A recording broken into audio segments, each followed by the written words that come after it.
I know what you're thinking. You're probably thinking that I'm Father Ricky's son. You can see the difference between two Mexicans. One raised in California, the other one raised in Arizona. We don't have enough food there. I'm Father Rudy Valenzuela. I'm a friar at the Sick Poor Los Angeles. I want to thank you, Father Ricky, for your hospitality and for allowing me to share with your people the mission that the church has entrusted me in Mexico. I come from a little town in Mexico, about 6 hours from here, San Luis Rio Colorado, Sonora, Mexico. It's a long name. We know it by its nickname, Hell. It's one of the hottest places on earth. Between June and September, temperatures can go up to 125, 130. About 2 weeks ago, I was coming to Los Angeles, and it was 110 degrees at 5 o'clock in the morning. So you can imagine how hot it gets. So I'm sad to tell you I come from hell. Sadder to tell you I'm going back to it. San Luis is also one of the most violent cities in Mexico right now. It's been for the last 3 or 4 years. There are 2 drug cartels that are trying to take hold of the city, and hence there's been a lot of killings.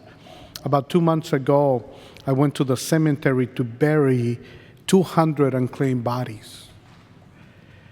One of the saddest moments in my priesthood, to think that I was burying these people whose names we did not know, and we will never know. So I ask you to pray for San Luis and to end the violence, not just in San Luis, but in Mexico. In San Luis, I'm the pastor of Holy Spirit Church, and I'm also the director of Clínica Santa María de Guadalupe, a healthcare clinic that takes care of the poor. Clínica Santa María de Guadalupe serves over 30,000 patients a year. We charge the equivalent of $5 or free if the patient or the family cannot afford health care. Because our main mission at the clinic is not to deliver health care. Our mission there is a mission of the church. It's to be the healing presence of Christ among the poor. And we do so by delivering health care.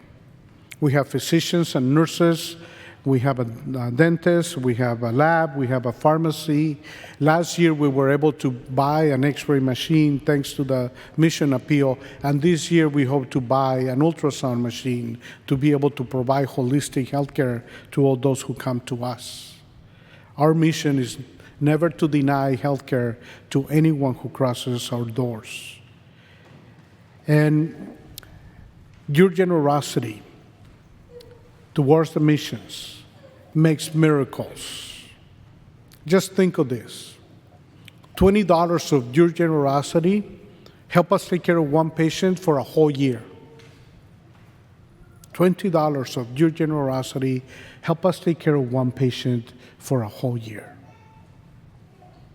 With $50, we give sight to the blind.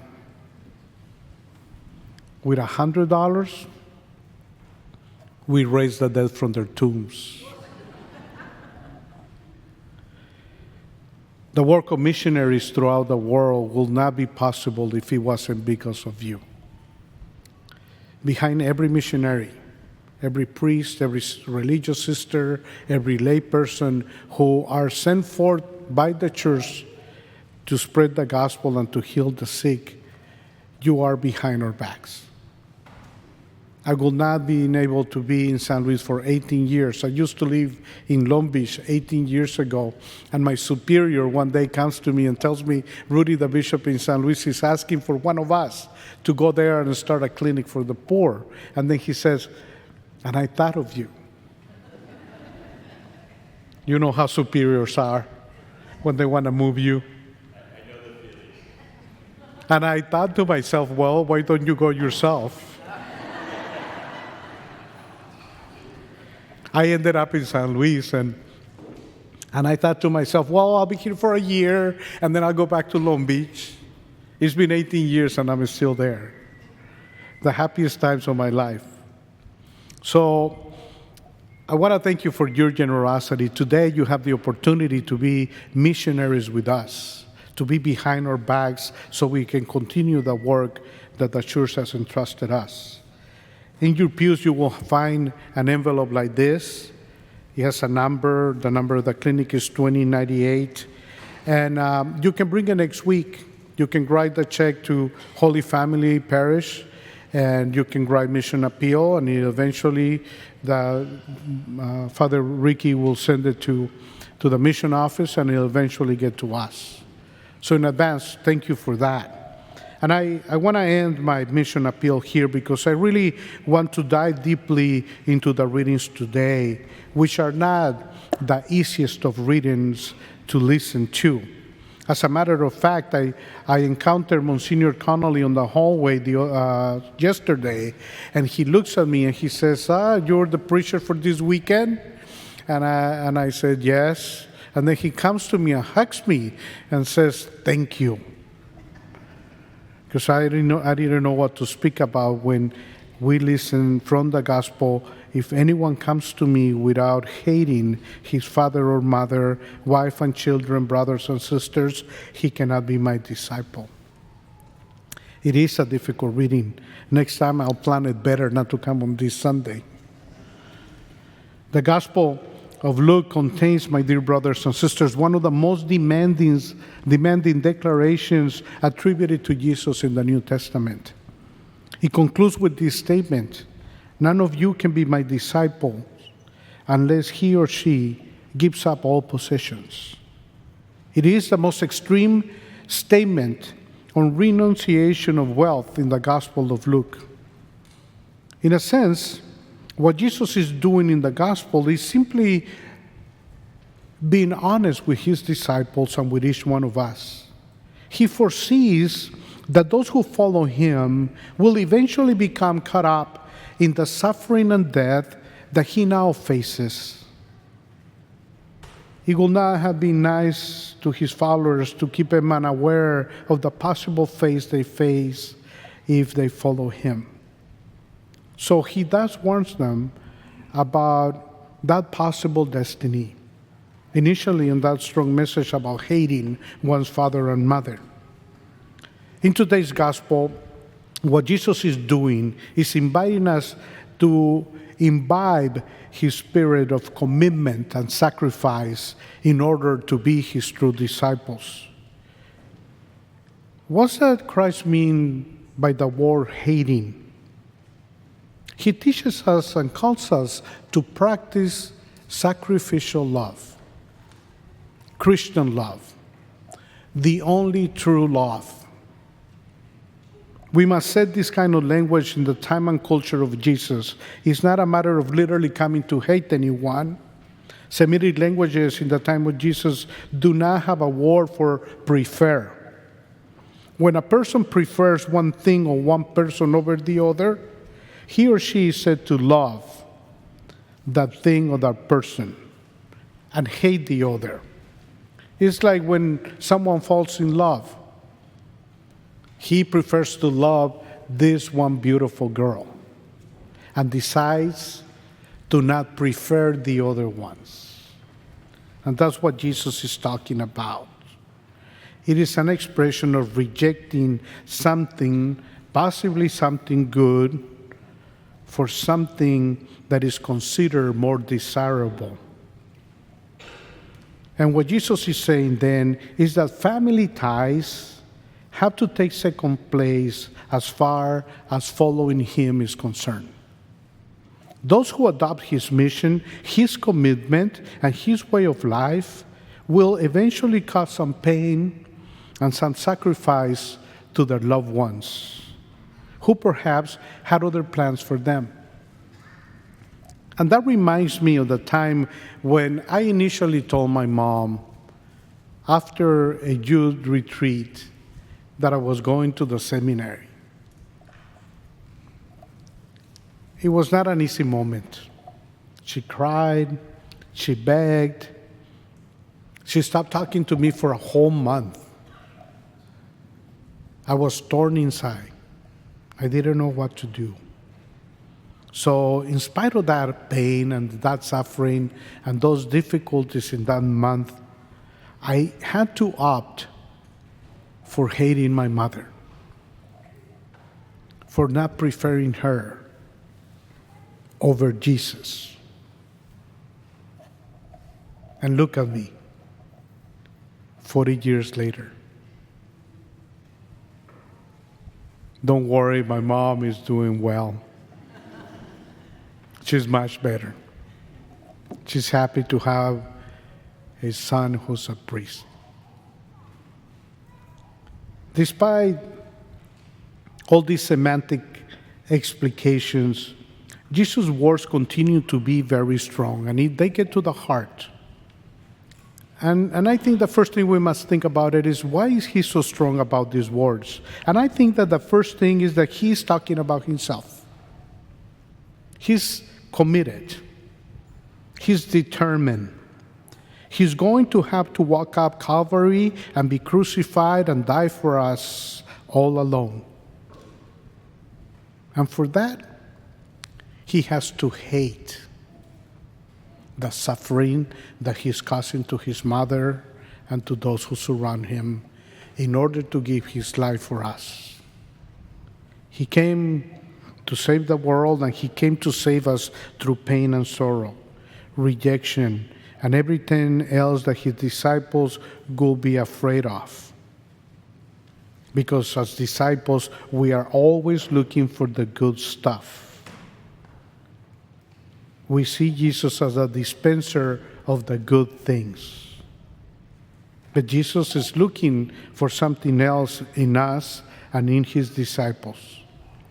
He's looking for commitment, for detachment from everything. Because he's going to have to go through this and will rise again, and he will save the world through his sacrifice of great love. But what saves the world, my dear brothers and sisters, is that he comes among us and he asks us to make the same commitment. Total detachment. Detachment of all other girls so I can commit to this one. Detachment of my own mother so I can commit to him.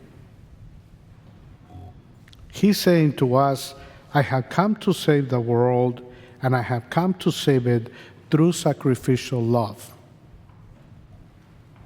And it's the only way to love. You must love through sacrifice. And that's not a walk in the park. That's not a happy dance. It is a commitment that you and I must take in the very depth of our hearts. And commitment is very important. When you're tired, when you're hungry, when you're angry, when you're frustrated, there are times in your life when you must take a commitment seriously. Especially when you feel that everything is dark around you, when you have difficulties in your relationships, at work, at school. Because faith gets stronger when we go through difficulties. And so Jesus is saying, whatever stands in your way of following me, as we walk together for a great cause to bring God's love and forgiveness to the whole world, we are doing that, but you must commit yourself to it. You must commit your heart and your soul. I give you my life, you give me yours. I give you without counting the cost. You give me yours without counting the cost. I give you my life to teach you how to love as I love. You give me your life to receive my love and bring it to other people. I begin a mission and you continue it. But in the continuing of that mission, I will never, never be far from you. I will be with you all days, even to the end of the world. And basically, it's a marriage. It's commitment. That is what he's talking about. And when two people get married in the Catholic Church, they give their lives entirely to each other. to love, to respect, to be faithful in good times and in bad times, for richer or for poorer, in sickness and in health, all the days of our lives until death do them apart. This is what Jesus is talking about, to be committed, to hate anything that interferes with our love for Him and for our neighbor. In marriage, commitment means this: I give my life to you with all the possibilities, all the dreams, all the hopes, and also all the pain and trouble and misunderstandings and all the rest of it. I give consent to you, and I commit myself to you for the rest of my life. So, spouses must hate everything else that may interfere with their love and their commitment: sin, greed, envy, anger. The husband must hate his job, that is, not prefer his job over his wife. The wife must hate, that is, not prefer her children or friends or anything else over her husband. And I acknowledge that that is a difficult thing to listen to Jesus say this, because we are used to doing the opposite. And I tell you, my dear brothers and sisters, we are called to opt for preferring Jesus, even if that means not preferring those who love us. For when we opt for Jesus, we also opt for loving our neighbor, those who are sitting next to us, those who are at home, those who are strangers, the sick, the poor, the homeless, the migrants. So, listening to the voice of Jesus today, let us ask God, our merciful Father, in this Eucharist, that we may have the courage and the commitment to follow Him, even if that means not preferring our own mother or father.